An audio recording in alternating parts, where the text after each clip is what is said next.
It's time for Leandra's Best Books Award Ceremony of 2025.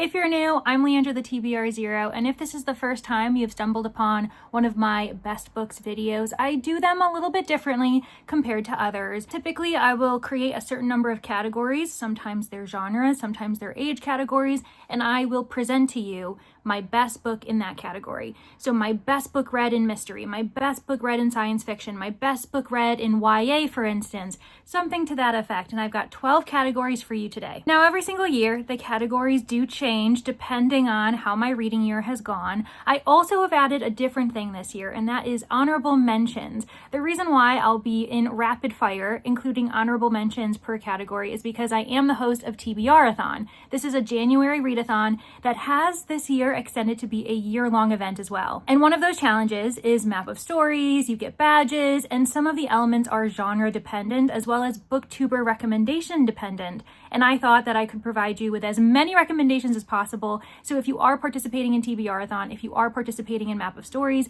you have a video that you can lean back on every once in a while when you're feeling a little bit stuck and you need a booktuber recommendation. So grab a beverage, a snack, maybe a pen and paper in case any of these titles tickle your fancy, because we are looking to start off 2026 on the right foot with good reads and possibly an upgraded reading space. No, I haven't moved, but some of you who have been watchers for a while probably are thinking, what has gone on in Leandra's apartment? Well, I decided to switch things up. I wanted to be fresh for 2026, so I rearranged my shelves behind me. I also upgraded my reading space with this oversized recliner from FlexiSpot, who is the sponsor of today's video. The FlexiSpot Mochi oversized recliner is big enough for two people, or for that dog who still thinks they're a lap dog. Maybe you want some space for the cat that likes snoozing beside you as you read, or if you're someone who has young readers at home, you both can definitely take advantage of this sofa reading next to each other. It's not only aesthetically pleasing in the space, but it's a genuinely comfortable sofa that I can lounge in for hours. But it's not so soft that I'm worried it will start to sag or fall apart anytime soon. The best part for us cozy readers, you might want to know, the electric footrest and backrest lift effortlessly with a press of a button. And there are ports to plug in your phone or e-reader. And assembly was easier than I expected. I wasn't sure if I would need assistance, but I was able to put this recliner together on my own. The recliner arrived in 3 boxes, retaining all the recliner components, and all I had to do was attach the backrest and armrests. Within less than 10 minutes, I was sitting warm and comfortably in my new recliner, getting lost in the world of my last book for 2025. If you're looking to upgrade your reading space in 2026, you should consider the FlexiSpot Mochi oversized recliner because it really is such a great addition to my space. Thank you so much, FlexiSpot, for sponsoring this video. Be sure to check out the description for a product link as well as a unique discount code. The first category I'm going to cover is the mystery genre. This is my favorite genre, so you know every book featured is a heavy hitter. My favorite book of the year was A Case of Mice and Murder by Sally Smith. I loved this so much. I'm so excited for book 2. I really hope that Sally Smith has a long series planned for our main character, Gabriel Ward. He is a barrister at the temple, and he has to investigate a very strange case, that is the murder of the Lord Chief Justice. He's really reluctant because the last thing he wants to do is get out of his comfort zone, but alas, he's the best person for the job. And I found him so endearing. He was so sweet. He's not only a wise character, but he's also someone who recognizes that he has a lot to learn about the changing world around him. And he's a good egg. He's got a good head on his shoulders. He's juggling multiple cases in this narrative, not only the murder of the judge, but he's also in the courtroom trying to figure out who the actual author is of this children's novel that is a sensation. And I was captivated. I found it very comforting, cozy, and also just extremely endearing. It was well written. Definitely the best mystery I read this year. My honorable mentions in the mystery category, 4 stars or higher, all highly recommended, include A Drop of Corruption by Robert Jackson Bennett, 3 Bags Full by Leonie Swan, The Witness for the Dead by Catherine Addison, and finally, I'm putting 2 in here because they're from the same series. A Most Agreeable Murder, as well as A Terribly Nasty Business by Julia Seals. And before I move on to another genre, I do have one more mystery-related category, and that is Golden Age detective fiction. My best book read in the Golden Age detective fiction subgenre of mysteries goes to Green for Danger by Christiana Brand. I ended up reading this thanks to my work with the She Done It podcast, and it is my favorite Christiana Brand to date. I am sure that will be usurped because I've heard really good things about Fog of Doubt, aka London Particular, but I simply haven't gotten to that title yet. But I ate this up. I really enjoyed the setting. It is in World War II, but more specifically a military hospital, and that is so contingent to the plot.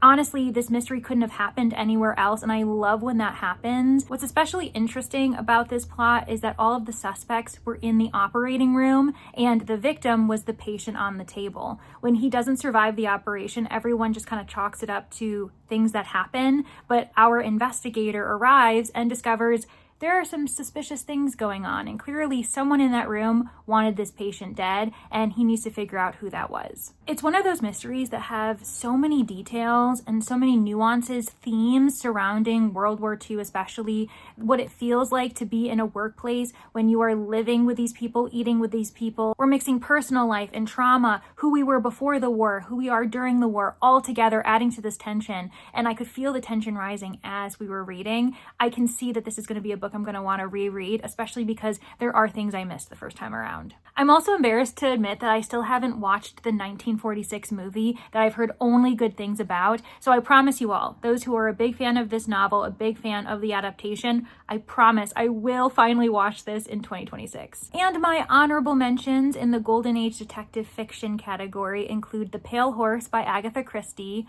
Murder by Matchlight by E.C.R. Lorac. We also have Mystery of the Cape Cod Players by Phoebe Atwood Taylor, and rounding out that list, The Conjure Man Dies by Rudolph Fisher. Category number 3 is science fiction, my second favorite genre, and probably my second most read genre this year. I was really heavy into reading sci-fi, and it was the best choice for me. My number 1 best book of sci-fi this year is actually a series. I'm cheating a little bit. I ended up reading books 1 and 2 in this duology, and so why not pair them together?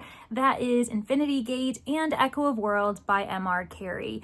I cannot shut up about this duology. I'm so excited for M.R. Carey's newest title, which just came out this past November 2025. That is Outlaw Planet, a space opera western. Need I say more? But let's backtrack to the titles I've actually read that I adored this year.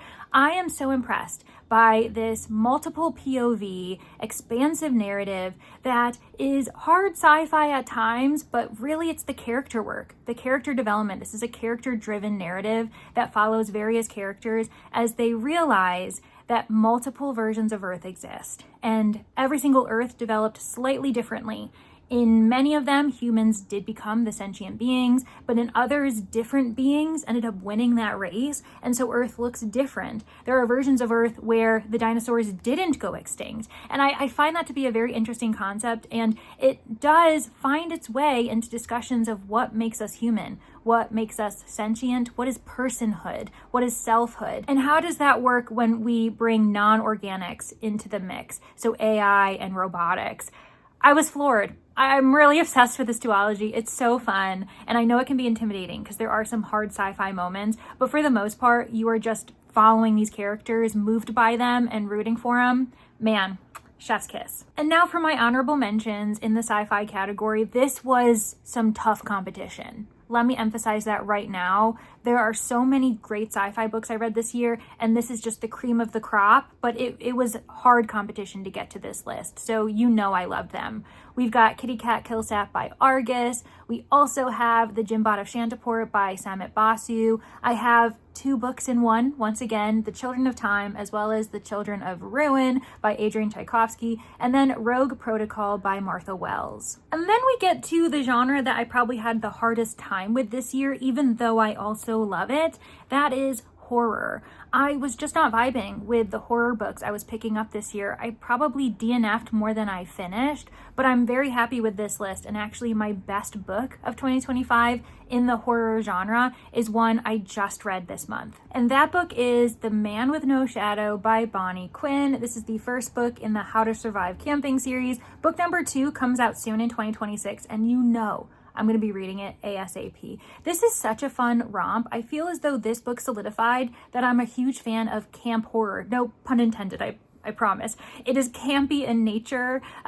Yes, okay. I feel as though I keep making puns. It is a very campy narrative where things are exaggerated. There is some hilarity, but also some really crazy, disturbing things. But it's just so well done, and it's a really fun romp. We follow Kate. She is the manager of the very haunted Goat Valley campground, and she is also a descendant of many people before her in her family who not only ran the campgrounds, but also kept the monsters within contained. But you gotta make money, right? So they make money off of the campers, and if once in a while a camper goes missing, that's kind of what happens. If memory serves, the narrative opens in the peak of summer going into fall. Everything seems to be going as usual until the Man with No Shadow decides that this is the year that he is going to beat Kate, and he's going to cause a lot of trouble. Not only are the campgrounds at risk, but the people in the nearby town, as well as the world, if we're going to be honest, especially if the Man with No Shadow gets out of the campground. It's up to Kate and her friends to figure out how to defeat this man, and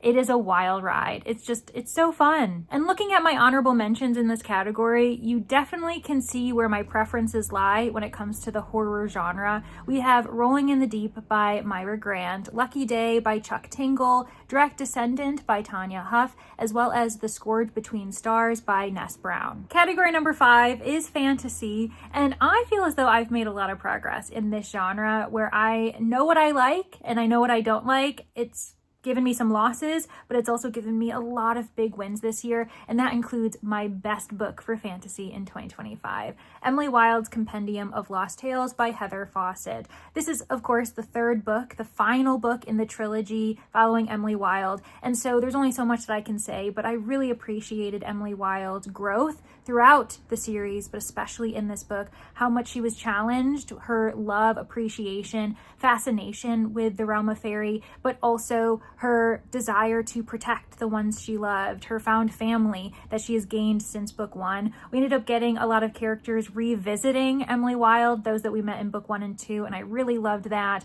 And I just think that the series ended up ending as it should, perfectly, no notes. In fact, this is the first time in the series that I've given a book 5 stars. It was my favorite book in the series. I cannot recommend it enough, especially for people who like light academia, who like historical fantasies, like the discussions of fairy, but in an academic sense. And Emily Wilde, who's not the most lovable character, she's not the most friendly, but she's certainly endearing, and she does all she can to protect those she loves, and that's what we love about her. There's also a dog companion in this. Periodically, we see a cat companion with Wendell. There are lovely side characters from the realm of fairy. Poe will always have my heart, and so does Snowball, if we're going to be honest, that weird wily fox. I adore them all. And before I divulge my honorable mentions for fantasy, I do want to say it's interesting that I decided to discuss horror and then fantasy, because with the fantasy category, you know that I don't have to worry about recency bias impacting what ends up being my best book in this category, since I read Emily Wilde's Compendium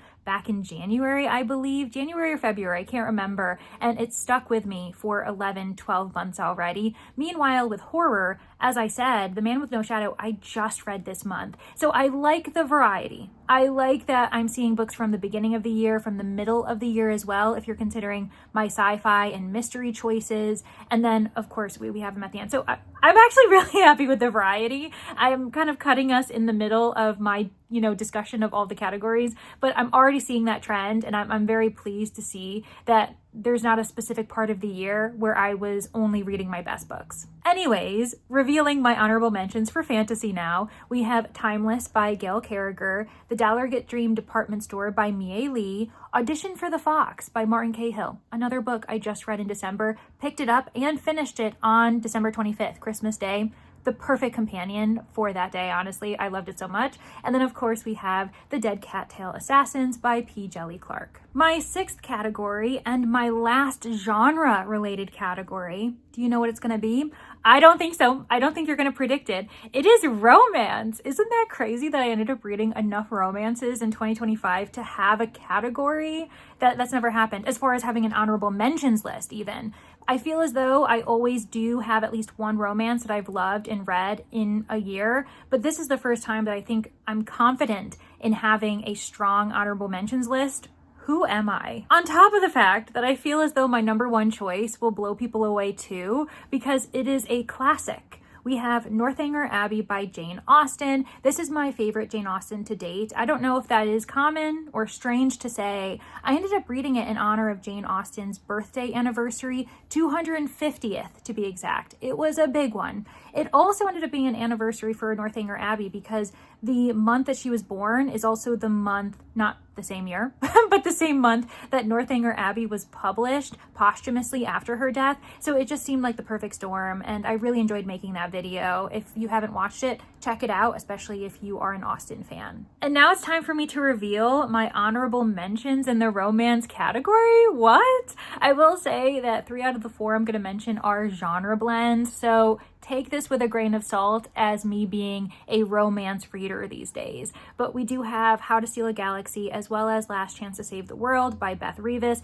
This is a sci-fi heist romance. The No-Show, which I read toward the beginning of the year as a bit of an experiment to try romance out. This is by Beth O'Leary. It was really well done. We also have The Very Secret Society of Irregular Witches and the sequel, A Witch's Guide to Magical Innkeeping by Sangu Mandana. This is a fantasy romance involving witches set in the real world. And finally, rounding out this list, we have Princess of Blood by Sarah Hawley. This is a full-on fantasy romance, second book in the series. Who would have expected it? Starting off the latter half of these category awards, we have Best New Release of 2025.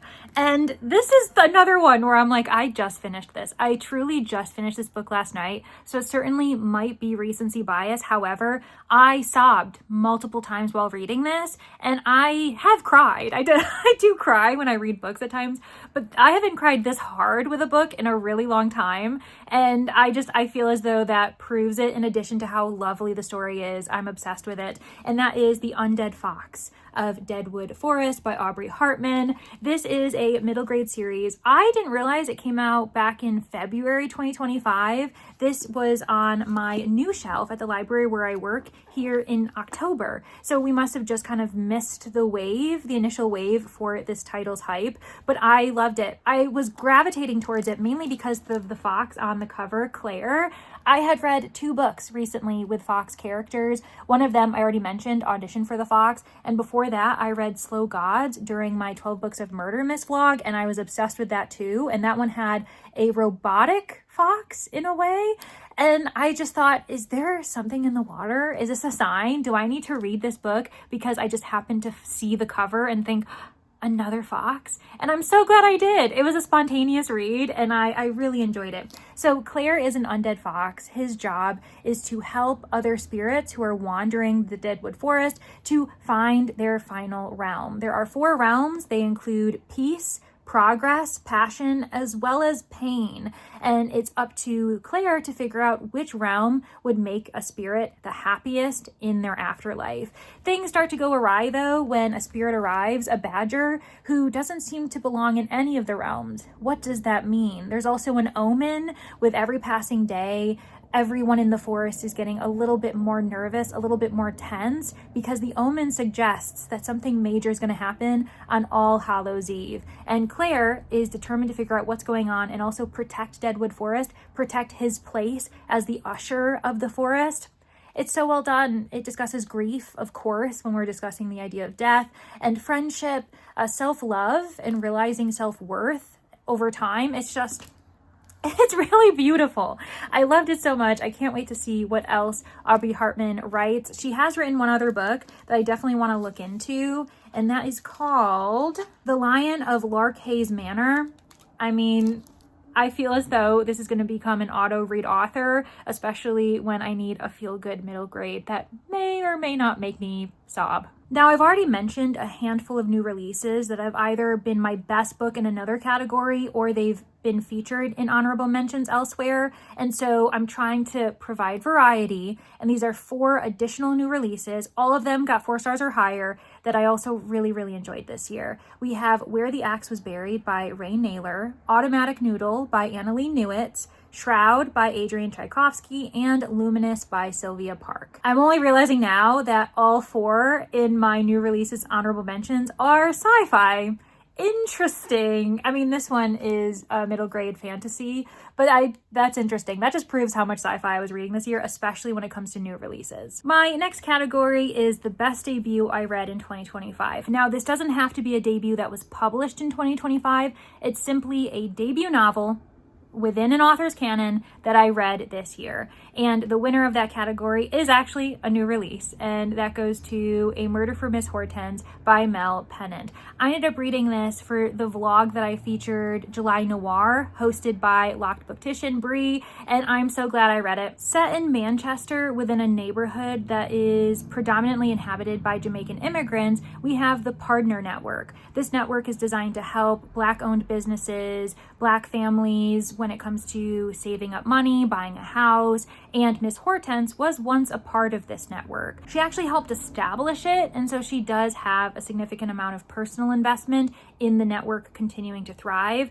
Unfortunately, at the beginning of these pages, one of the founding members of the Partner Network is murdered, and Miss Hortense decides that she needs to figure out what happened, and so she is on the case. Now, I need to warn everyone that a lot of times you'll see this book being marketed as cozy for people who like the Thursday Murder Club because we are following an elderly sleuth. However, this isn't as cozy as people think. I still find it comforting. I really love the plotting style of it. I love Miss Hortense and the other characters we have her interacting with, but it does cover very dark topics, including domestic violence, including serial killing, religious fervor, and racism towards the Jamaican community. Making it into my debut honorable mentions, we have an eclectic group, starting with A Hitchhiker's Guide to the Galaxy by Douglas Adams, Strange Beasts by Susan J. Morris. We also have Baking Bad by Kim Watt, and rounding out the list, we have A Most Agreeable Murder by Julia Seals. Yes, I already featured it, but the reason why I did that was because originally I thought I was only going to mention A Terribly Nasty Business in my top mysteries, but I decided to throw in the first book in that series as well. Sue me. Friends, the next category is manga, and you know what I'm gonna say. 4 out of the 5 that I'm gonna mention fit in the cat manga category. I love cats, what can I say? And this year I went harder than ever finding a bunch of different types of cat manga to read. So, I mean, enjoy. If you're a cat lover, definitely check these out. And no one should be surprised with what my best cat manga would be, my best manga in general would be. I'm actually quite sad because the series is over. I read the last volume this year and I didn't expect it to be the last volume, so it really kind of took me off guard, but I love it and I can't wait to continue to reread it, and I can't wait to figure out what Wataru Nadatani is going to do next. I know that they have another series that they're working on, and I think either 2 or 3 volumes are already out, so I do need to look into that. I keep meaning to, but I always forget, and that is Cat Plus Gamer. Cat Gamer is such a wholesome read. It follows our main character who adopts 1 cat, and then eventually she adopts 2 cats, and she's a first-time cat owner. She's trying to do her best by her cats, and she's leveling up in different ways because she's also a gamer. So it's very fun to see the 2 hobbies, the 2 passions kind of blend together. And you know these cats are being taken care of more than they even need to be. They are pampered in the best way. They're also still learning about the world around them, so it's very sweet to see things from their perspectives. I can't recommend it enough, especially if you need to relax. If you need a bit of escapism that is wholesome, check out Cat Gamer. And then my honorable mentions include Cat on the Hero's Lap by Kasuke Iijima. We also have Dinosaur Sanctuary by Ataro Kinoshita, A Man and His Cat by Umi Sakurei. I've only read volume 1. I know that's a travesty. That's something I need to correct in 2026. And then finally, rounding out the list, we have Catman by Perari. And this is a standalone from what I can tell. So if you just want to try one volume and be done, not dedicating yourself to a series, this is one that I can recommend. I'm very proud to say that my 10th category is Best Reread Experience of 2025. Every single year, I've said on repeat that I want to be better about rereading. I want to return to the books I've loved, revisit these characters, their journeys, and I have always kind of fallen short only rereading once or twice a year. But this time in 2025, I reread more than a dozen books, and they were so worth it. They've convinced me that I need to make sure I'm rereading more often because they're always really heartwarming experiences. My best reread experience of 2025, though, goes to Jurassic Park and The Lost World by Michael Crichton. This past spring, I ended up posting a read-along with Rainy Blue Reads. We had public sprints on both of our channels. We were both rereading Jurassic Park. I was rereading The Lost World while it was a first-time experience for Rainy, and I'm not gonna lie, Rainy never finished The Lost World. She had other priority reads. It's not that she didn't like The Lost World. It's not like she hard DNF'd it, but Rainy, shame on you. You need to get to The Lost World in 2026. Not to call you out, but you know that you need to get to it. But regardless, it was really fun, and I'm so glad that Rainy helped me get the motivation to reread these books. In fact, The Lost World, I had just read it for the first time last year, so the fact that I reread it within the year and it was still just as good, that just proves that this is going to be a rereading staple for me, and they are really, really enjoyable. I would say that for Jurassic Park, I prefer the movie, even though the book is still a 5-star experience. For The Lost World, the book is 10 times better than the movie. So if you need that as motivation to pick it up, then there you are, because it is definitely better than the movie, in my opinion. And then my lovely honorable mentions for this category include Murder for Christmas by Frances Duncan, Murder of Roger Ackroyd by Agatha Christie, Hunt the Stars by Jessie Mihalik, and rounding out the list, we have another Agatha Christie, Death on the Nile. And now for the final two categories. They do pair well together. We have Best Series Experience, and for that one, I told myself that it only counts if I read at least 2 books within the series. And then we have my standalone category, Best Standalones of 2025. And they are really good ones. But let's cover the series first. So my best series experience in 2025 may surprise you. It is a manga series. I read all 3 because it's very short, and it is called Giant Spider and Me. I actually ended up reading this during Rainy's readathon back in February, Get a Clue readathon. So once again, bringing Rainy back into discussion, and it's also thanks to her that I read this series.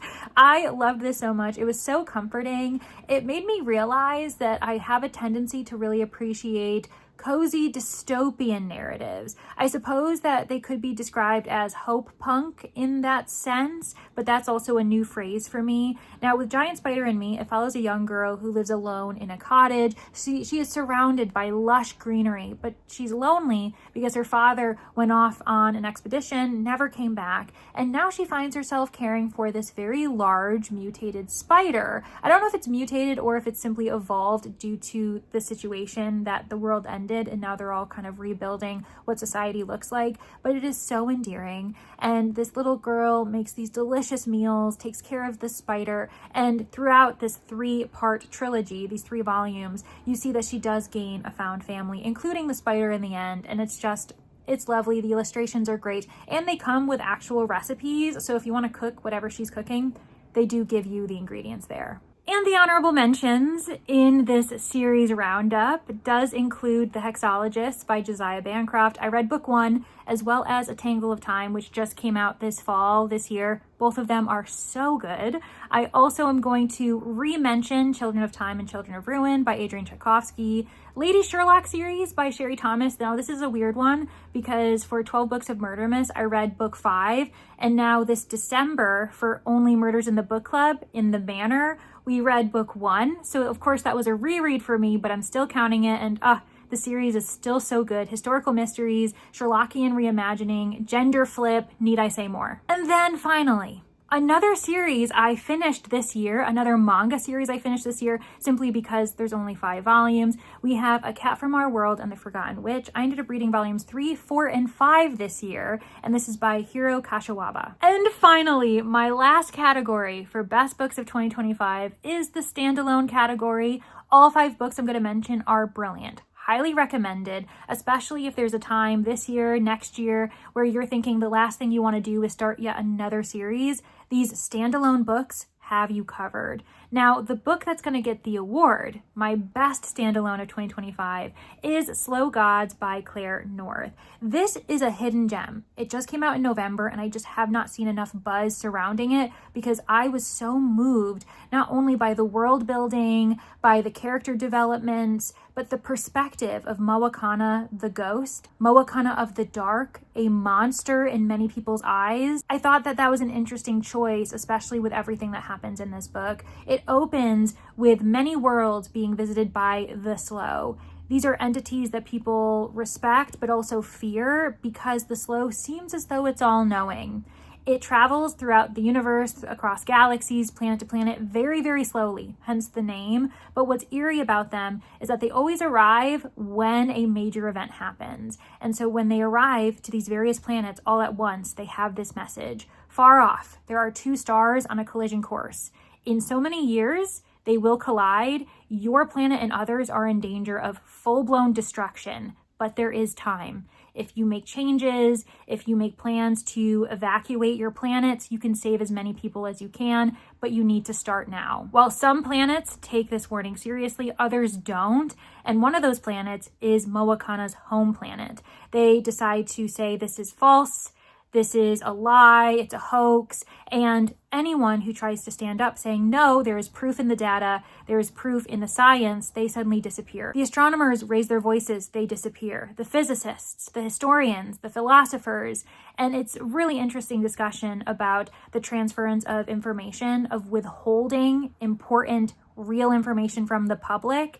And I really appreciated the entire story arc across these planets, but also with Moakana and those he interacts with. It was really moving, cannot recommend it enough. And then my honorable mentions that were just as thought-provoking include The Feast by Margaret Kennedy, Rebecca by Daphne du Maurier, I Who Have Never Known Men by Jacqueline Hartman, and then finally we have Remote Control by Nnedi Okorafor. And those are my best books of 2025. I'll be sure to have a carousel going showcasing the top 12 in case you missed them the first time around. Thank you all so much for getting to the end. Feel free to provide me with a few of your best books, any recommendations you might have for me to add to my 2026 TBR. But if you're not feeling chatty, I understand. How about in honor of Millie the Temple Church Mouse, who is featured in A Case of Mice and Murder, provide me with any mouse emojis or book emojis because she is a main character in that book series that is making waves in the court system in that book. And thank you so much to FlexiSpot for sponsoring this video. I truly do love this chair so much. It's so beautiful. It's so comfy. And don't forget, there is a unique discount code if you are in the market for a new recliner to add life to your 2026 reading space. Thank you all so much, and I really do hope to see you in the next one. Bye, everybody.